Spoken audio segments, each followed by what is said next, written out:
انرژی هستی. بچه ها ای گفتی مال کجان؟ بله شما از سیستان و بلوچستان هستی درسته؟ That's correct. بله. آفرین نانا. از کجا فهمیدی بچه ها مال بلوچستانن؟ خیلی هم عالی. بلوچستان جای بسیار زیباییه. خیلی هم عالی. بلوچستان جای بسیار زیباییه. خب الان یکی از بچه ها میخواد به شما بگه که مال کدوم روستاست. بپرس ازش که اسم روستاتون چیه؟ اسم روستاتون چیه؟ اسم روستاتون چیه؟ رمین. چه اسم قشنگی؟ چه اسم قشنگ ولم؟ ممنون. نانا چه سوالی از بچه ها داری؟ از بچه های سوال کن از بچه های روستای رمین. دوست داریم بدونم چه چیزی رو توی روستای رامین بیشتر دوست داری؟ کتابخونه. او چه خوب. هوای رامین چطوره این روزا؟ چه خوب. چند هوایی شادی میکنی؟ نه رامین نه رمین. بله چطور؟ رمین بگو رمین. بله اسم رامین. رامین نه رمین بگو رمین. رامین.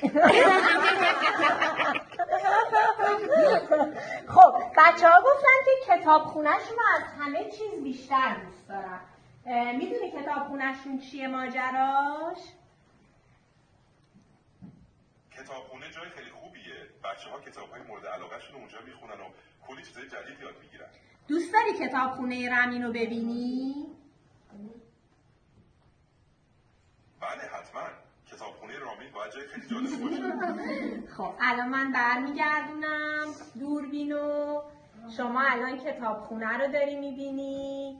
اینجا این زهراست. بچه‌های کتابخونه رو داری میبینی.